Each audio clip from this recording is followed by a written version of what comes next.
Hello, welcome back to GTNH, where I slowly but surely lose all hope in the process of expanding my empire of solitude by digging my fingernails into the very ends of this universe in hopes of finding a reason to continue the existence of myself in this plane of reality. I'll have you know that despite the whole being alone thing, I'm honestly much more happy to have my own little pocket dimension to mess around with than I would have with other people, because I don't like other people. I've never been one for company, and as I continue my days in minimum rate environments in the real world, I slowly become more and more of a misanthrope. To explain my sudden pessimism, at work this week someone told me to go to hell, so instead of getting offended and acting like a child, I decided to be the adult that I am, and I told them that I've actually been there recently, and that it was a treat seeing their mother in the second layer. I'm lying, of course, but surprisingly not about the visiting hell part. Using the extensive obsidian pile I have, I decided to rush the next major quest and build another portal. I know from playing normal Minecraft that things can come through the portal if it's left loaded, and knowing that mobs are infernal at times and frequently explosive, I chose to make the platform high into the sky to prevent basically all enemies from being able to cause any significant damage to my base. So let me build that, and the bubble inside the portal too.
As soon as I enter the portal, I build a small cobblestone structure to protect the portal and box myself in from any enemies. Then I place an iron door with a button on the floor to enter and exit from. The reason I'm here is because there's very shiny and rare ores in the ore veins here, and I need a sizable amount of sulfur to continue my journey. I'm back out after realizing I'm literally sitting on a cliff, and I'm going to mine directly into a lava pool if I continue, which is a problem because sulfur veins form below the lava lakes, so not having a way down is a problem. Then I immediately get distracted by a plant and base upgrades. I've been experimenting and seeing how bad my storage system has been, and the fact that even with modded storage upgrades like the iron chest and stuff, I'm still running out of space. I decided to make what I call the ore wall.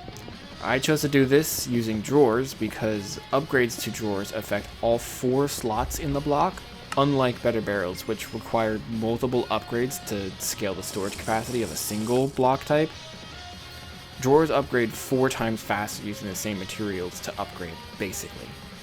Plus, ore veins only have up to 4 materials per vein, so while I don't know how many types of veins there are, I know each one must have 4 ores, and that lines up pretty well with the drawers since those also only have 4 slots. They're also pretty cheap to make, and they're better for customization later when I choose to do any using their framing system. I can do outlines on the blocks themselves, and I can even make it textured, so it'll match whatever I choose to do later. Let me actually make that real quick, though.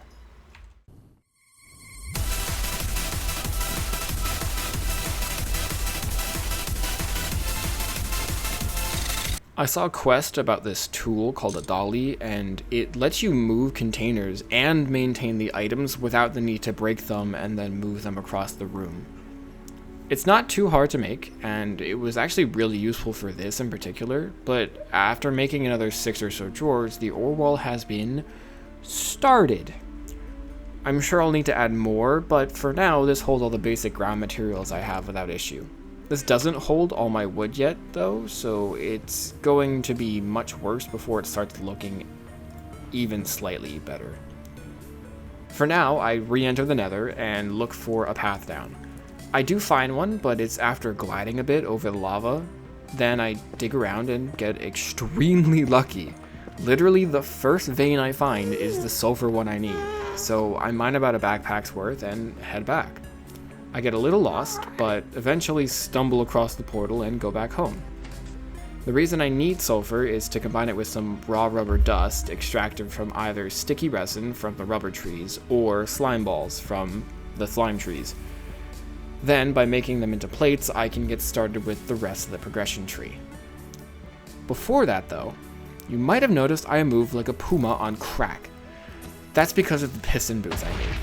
I mentioned last episode that one of my goals was to get a stack of steel bars, which I managed to do between last episode and this one. What I didn't say was the reason for doing that.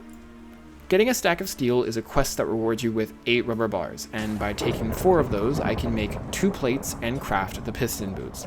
They provide a jump boost of 3 blocks and allow you to step up a full block like you do with slabs. They also seem to provide a bit of extra speed when running, so overall they're extremely good for movement and hunger conservation, especially when combined with the hang glider. Would recommend if you choose to play this mod for some reason. After returning from the Nether, I once again get distracted with more plants. This time though, it's the plants from Industrial Craft 2, or IC2 for short. By using crop sticks, you can plant basically every kind of normal seed inside them and have them grow renewably. This also includes things like tree saplings and such, in case you were wondering. The idea is that through crossbreeding different kinds of plants with each other, you can get renewable resources from them like wood or potatoes or even iron and gold. I could just skip all of that tedious crossbreeding row because I already have iron berries from a quest I did a while ago. So I spent about 6 hours messing around with them. And you know what it did? It showed me that if I really need iron, then I can just go mine for it and get 8 times the amount in half the time. I've been told these crops are really good once you flesh them out and improve them, because as they grow, they can gain more stats, and more stats means that they grow faster and they provide more resources per harvest. But I just don't see how it's helpful right now when they barely give any resources for the time invested, and the bonsai, or the tree crops, are just way slower than the rainforest oaks I have. Considering I only get to play for about 2 to 4 hours a day, I'll go over the other things I did while experimenting, but just keep in mind that through the rest of this video, I'm stopping every 5 or 10 minutes or so to pick weeds to make sure my garden doesn't implode on itself and I lose all of my ore berries. I had a few goals listed out for this week that I wanted to get done. First, I wanted to build a nether furnace now that I have the portal. Then I wanted to upgrade all of my machines to high pressure versions to improve my production speeds and also to make everything consistent and, theme. And lastly, I needed to do something about the charcoal issues I've been having. Let's start with the nether furnace. It's not difficult to get, it's just smelted netherrack dust combined with lava to make nether bricks, and then you use 3 flint like in the normal furnace recipe to make it. The quest book suggested making this because it's, quote, very fast and efficient at this tier of progression. They're lying. This is literally slower than the blast furnaces and the smokers that I can make easily right now, and while I can smelt everything from food to blocks in the nether furnace, unlike the restrictions placed on the others, it's just not comparable to my steam furnace. Not to mention now that I upgraded it to the high pressure variant. I'm gonna keep it around to smelt things when I'm occupied processing high quantities of ore and I can't use the steam furnace, but just so you know, this thing is about 40% less efficient than the steam furnace when it comes to fuel use. So, speaking of efficiency, I finally got around to upgrading my steam machines to their high pressure versions, like I just said, which seem to have a universal pattern of doubling their output rate, but also doubling the steam consumption they need per second. It's not a problem because I don't use all the machines at the same time, but if I did, just for funsies, I calculated that it would consume 6.2 thousand steam per second, which would drain my steam tank in literally 80 seconds flat. Good thing I can't do that though, because my pipes are rated for a throughput equal to 1/3 of that, and I honestly don't ever need to have everything running all at the same time for any reason. The only way to improve my processing speed at this point is to make the multi-block versions of these machines, and while I already have the Macerator's multi-block, it literally drained my entire stockpile of bronze to do it, so I think I'm going to hold off until I find a more efficient method of making the parts I need. Not to mention that this machine is on the smaller side of the multi-block Steam versions that I've seen, so yeah. The Macerator already doubles up my ores anyway, so I think it's safe to assume something will pop up later to double it again. Lastly, I ran some numbers about the BBS I'm running, and I believe I'm currently bleeding fuel supply very slowly. I produce 1 charcoal every 90 seconds per coke oven, and the BVS need 4 charcoal every 4 minutes. This is a 1-to-1 ratio of 1 BBF per 1 coke oven, which means I'm basically only using my last coke oven to power my entire Steam setup, which is not good in the long run. My very easy solution to this was, of course, to just add 6 more coke ovens to my setup. The new problem is now, of course, I need to worry about 300% more wood being used every 90 seconds, and I'm not willing to add another thing to check routinely, so I went around and mined a bunch of tin and copper, then used the tin to make some basic item pipes. In my test world, I found that you can input items directly using a hopper and a chest, so if I stick a bunch of pipes above the coke ovens, I can funnel in logs automatically, and then use more hoppers below to extract the charcoal and pull it into another chest. So let me go build all this up real quick, and I'll come back in a second.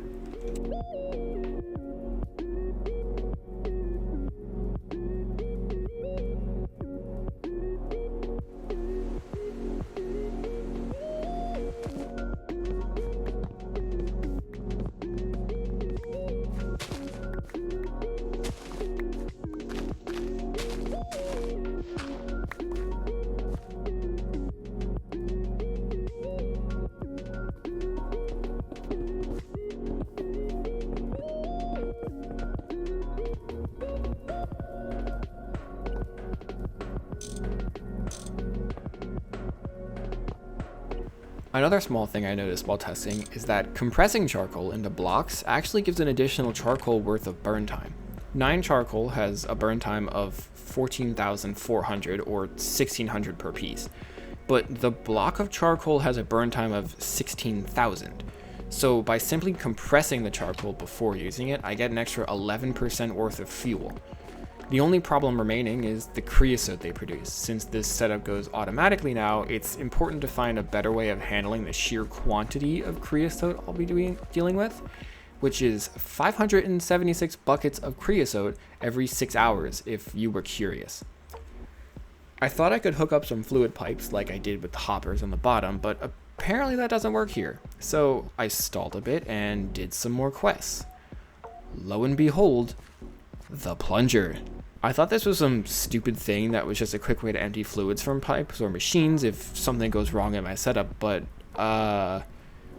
yeah, the coke ovens count as tanks technically since they hold fluids internally, and I can literally dump an entire tank's contents with a single shift click.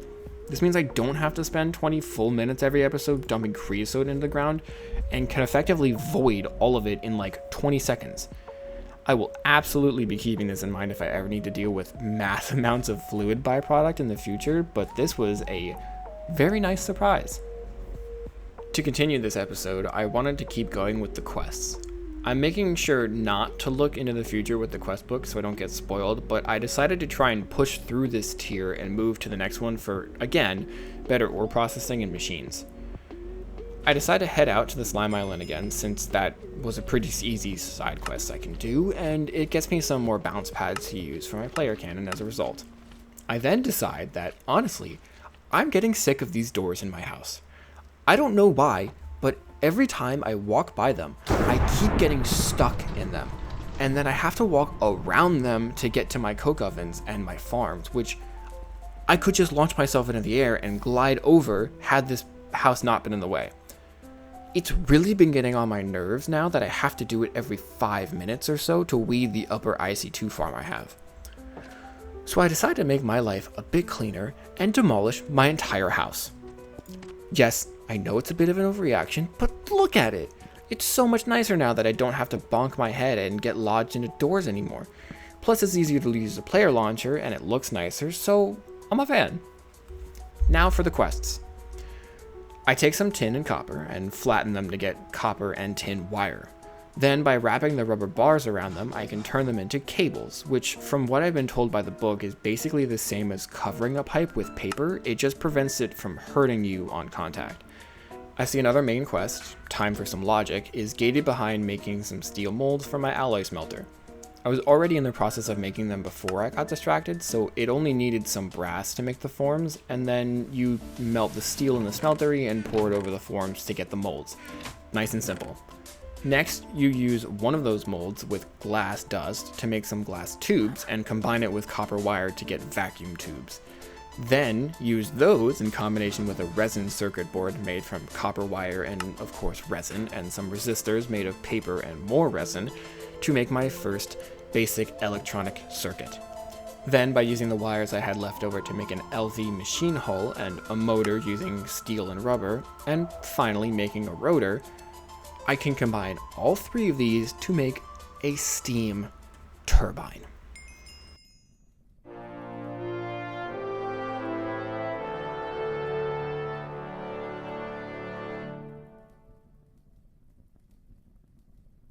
This marks the first step into low voltage, or Tier 1, as the quest book refers to it as the turbine directly converts steam into EU, or literally just energy units to use for other machines on this tier. Have I made those machines yet? No. Have I thought about it? No. Literally the first 4 quests on the LV tier are "You are going to hate this," numbers 1 through 4. Why would I do that at the end of the week when I still need to edit this video and publish it? So that's the plan for next week. I think I'll try to do the other side quests first in the lower tiers before moving on.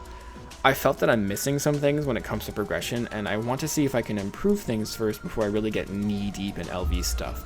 But again, that's next week's problem. As always, thank you for choosing to watch me stumble through this every week. If you have any tips for me, then please leave a comment. If you enjoyed this episode, make sure to leave a like and subscribe if you want to be reminded to come back for next week's episode. I appreciate you staying until the end, and I hope you enjoy the rest of your week. Bye-bye!